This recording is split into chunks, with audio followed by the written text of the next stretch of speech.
नक्कीच हा विजय जरी माझा जरी असला तरी या दक्षिण विधानसभा मतदारसंघातील सर्व जनतेचा आहे, त्याचबरोबर कार्यकर्त्यांचा आहे। माझ्यावर ज्या विश्वासाने महायुतीच्या सर्व नेत्यांनी मला जो विश्वास दिला, माझ्यावर टाकला आणि त्याला पात्र होऊन आज या जनतेने मला कौल दिलाय।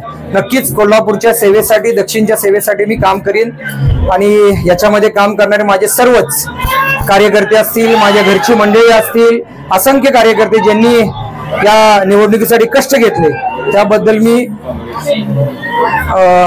सगळ्यात महत्त्वाचं म्हणजे महायुतीचे जे सर्व घटक पक्ष आहेत यांच्यातले राष्ट्रवादी काँग्रेस, अजितदादांचा गट असेल, शिंदे सेनेचे असतील, इतर आरपीआयचे असतील, ह्या सगळ्यांनीच जी मदत केली त्याबद्दल मी त्यांचेही धन्यवाद मानतो।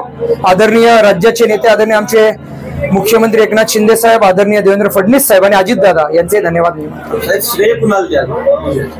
विजयाचं श्रेय बघायला गेलं तर माझे कार्यकर्ते, या कार्यकर्त्यांना श्रेय आहे आणि ज्या पद्धतीने या जनतेनं, जे मतदार आहे या जनतेला मी खरं श्रेय देईन। पोलवरती दाखवत होते की विरोधी उमेदवार जे आहेत ते निवडून येतील, मात्र निकाल जर का बघितला तर तो वेगळा। नक्कीच कोल्हापूरच्या जनतेच्या मनामध्येच महायुतीचे उमेदवार निवडून देण्याचं होतं, त्यातनंच मलाही त्यांनी संधी दिलेली आहे। जो दक्षिणचा न झालेला विकास या मुद्द्यावरतीच या जनतेने मला कौल दिली आणि साथ दिलेली आहे।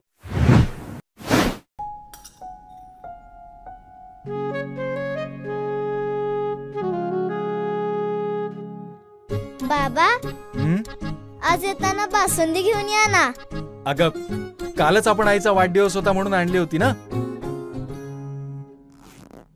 ऐकलं, गोकुळची बासुंदी पुन्हा खावीशी वाटतेय।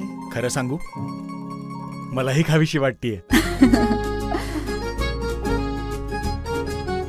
पुन्हा पुन्हा खावीशी वाटणारी गोकुळ बासुंदी।